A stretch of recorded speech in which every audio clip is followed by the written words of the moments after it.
BBC. We've had the news from the BBC. Now it's our turn. Call us on country code 4420 70 83 72 72. Welcome to World Have You Say. Hello, I'm Chloe Tilley. The headquarters of Egypt's ruling party have been set on fire by protesters in Cairo. Tens of thousands of people have taken to the streets for a fourth day of demonstrations calling for regime change. Well, a curfew has come into force in the last couple of hours, and President Mubarak has instructed the army to enforce it. There's still many thousands of people are on the streets, and fresh clashes have broken out between police and demonstrators. In one area, an army vehicle appeared to go into reverse when it was surrounded by protesters who raised their fists in celebrations. And BBC reporters have witnessed some sympathy towards demonstrators, with reports that security services with officers have been throwing masks out of windows so that protesters can cover themselves and avoid the effects of tear gas. Well, all day the internet's been blocked. Many mobile and phone networks are also down. We're going to be speaking to protesters inside Egypt and other people in Egypt about a day that some people are calling the country's turning point. You can join in the conversation now at the blog at worldhaveyoursay.com. The blog address is worldhaveyoursay.com.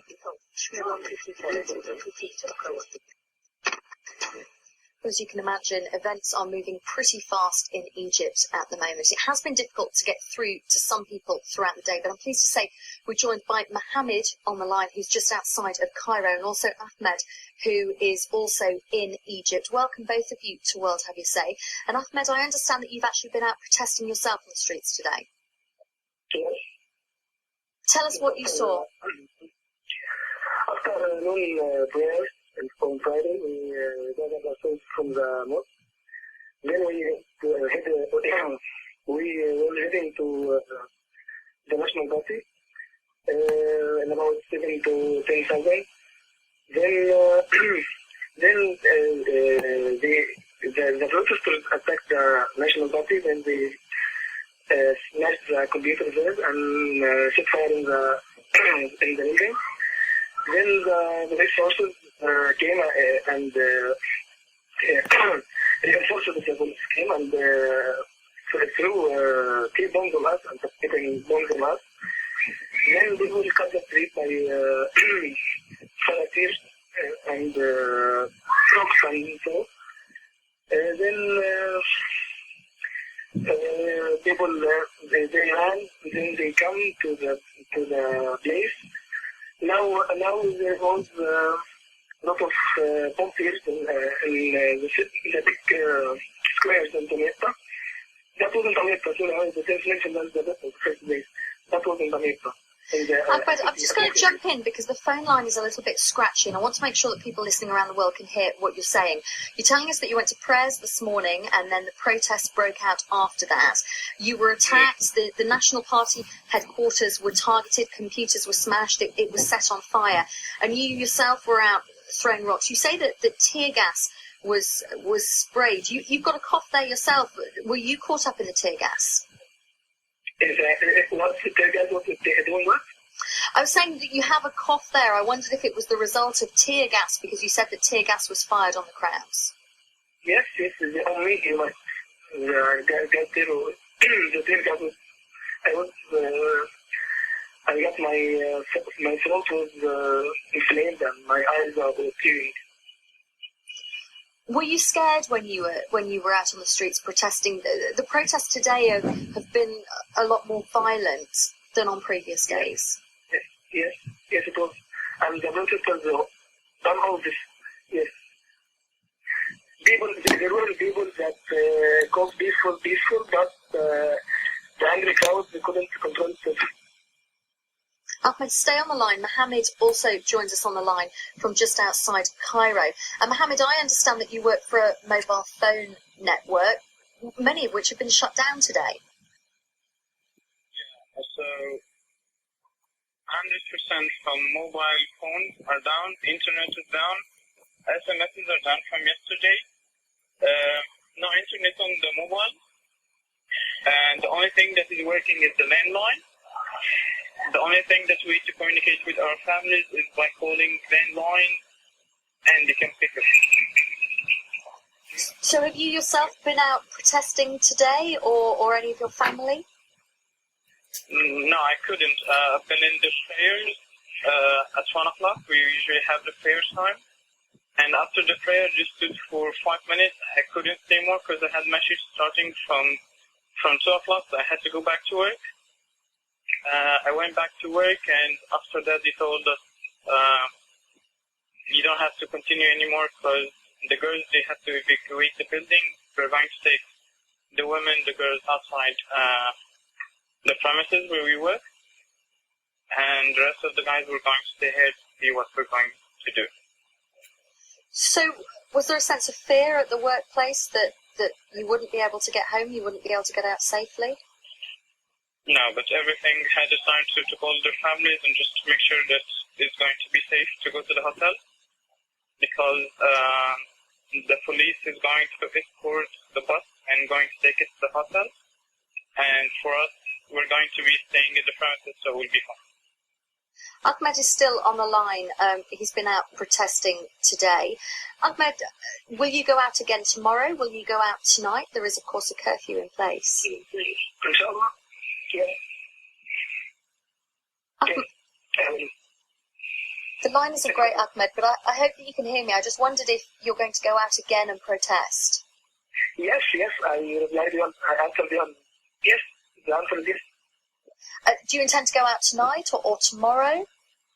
Tomorrow. Tonight I feel exhausted with this. Tomorrow, inshallah. And in your experience today, how many people do you feel were out protesting? Give us a sense of people. We've seen some amazing pictures of so many thousands of people, but where you were, how many people were out protesting? I know it's difficult to guess, but give us an idea. In the net, I saw nearly 5,000 to 10,000. But I heard the other protests were larger. I didn't see them. There were more than one place in the net with the protests. The one I was in, it was about 7, 10. Not much I couldn't count exactly. No, of course. So around 5,000 to 10,000 people out on the streets where you were. You say you'll go out tomorrow. How long will you protest for? How long will you keep going out? Very long. I don't know. As people come out, I will go with them. It's a common sense. It's not decided yet. Well, Ahmed, thank you very much for taking the time out to speak to us today on World Have Your Say. I'm also joined in the studio here by Mohammed. For regular listeners to World Have Your Say, Mohammed joined us on Wednesday's programme when we were talking about Egypt. And we've invited him back on to help us out, really, because there's been a lot of message boards online with people outside of Egypt and indeed inside Egypt managing to get around these internet restrictions. And you're being able to read lots of Arabic sites for us and translate them for us. Give us a sense of what people are saying on that Facebook page that you're looking at now. Okay, so I'm going to read to you a number of the tweets that have been posted recently. We're seeing in Suez, their rights, they continue. People are continuing to protest on the streets despite the curfew and the presidential order to curfew. Army vehicles are marching inside Suez now, but they're not able to implement the curfew, which is set from, I believe, 6 to 7 in the morning, and 6 p.m. and until 7 in the morning. But the protesters are climbing on top of the vehicles now to greet the army soldiers. So there is, a mix of positivity and negativity there. So there's a feeling that some of the army are on the protesters' side then, from what you're saying?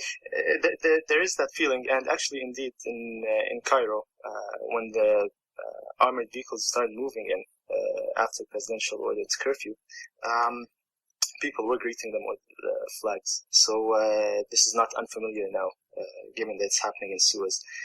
We're also seeing that the army is not able to implement the curfew. Also in Alexandria, there is a tweet, I'm not sure, however, to what extent this is credible, that civil disobedience is being called for tomorrow. The size and the numbers of protesters is on the rise once again despite this curfew. And once again, we're hearing that the 6th of April movement, they managed to, in the town of Zagazig, surround the ruling NDP party's building. They burnt it and burnt the images of President Hosni Mubarak. Thank you very much. Mohammed is going to stay across looking at Facebook and Twitter throughout the programme. We'll keep coming back to you. We're listening to World Have Your Say. We're talking about whether this is a turning point for Egypt, but we're also, later in the programme, going to be talking about Nelson Mandela and Ros, who is in Soweto on the day that Nelson Mandela, of course, left hospital. Ros, tell us where you are.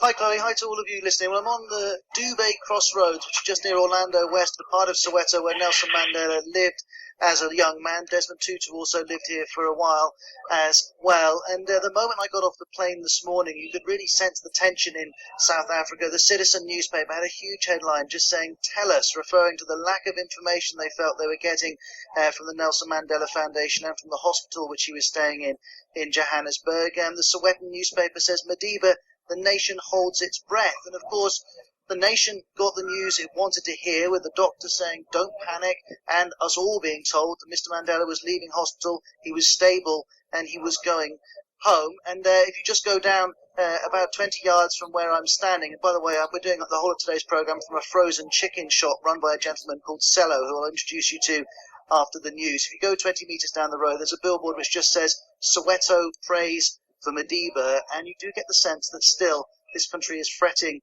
about their former president. So, huge sense of relief then, I'm guessing.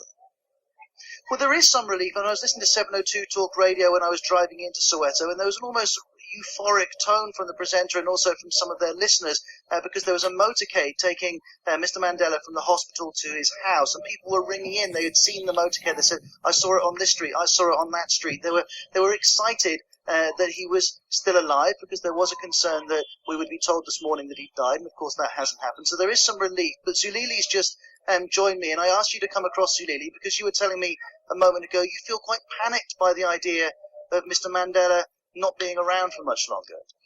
Yeah. I mean, because of the guy, I mean, I'm a born free generation. I was born in a free, a beautiful democracy. And because of him, we're what we are. South Africa is where it is because of him. Now, a world without him, our country without South Africa, without Madiba is, I don't know, apartheid back in its own times. We'll talk about that a little further after the news. We've got a few people coming around from Josie FM as well to share some barbecued meat, which we're just preparing. So I'll let you carry on talking about Egypt, and we'll return to Mr. Mandela and Soweto after the news. Thanks, Ros. We will be back with you later on. Tamara from Cairo has emailed the BBC on the issue of the Egyptian protest. She says, "I'm an Anglo-Egyptian who's lived in Egypt for 17 years. The atmosphere in Egypt is incredibly tense. Facebook's blocked, and many of us using free proxy sites to access sites like Twitter and Facebook. I'm really concerned and feel this is the beginning of the end for the Mubarak regime." If you want to get in touch, join the conversation, you can text us, country code 447786 206080. You can post at the blog worldhaveyoursay.com. Joining us is Mahmoud Al-Qassas from BBC Arabic. Thank you for joining us, Mahmoud. Give us a sense of what your viewers, your listeners are saying to you, how they're getting in touch about what's been an incredible day in Egypt today. Actually, we are getting hundreds of messages in our site, bbcarabic.com, Have Your Say page, from our readers. Most of it supporting the protesters against Mubarak regime, supporting the demand of young people for better work, for better income, for political change, for democracy, wishing that Mubarak will go as soon as possible.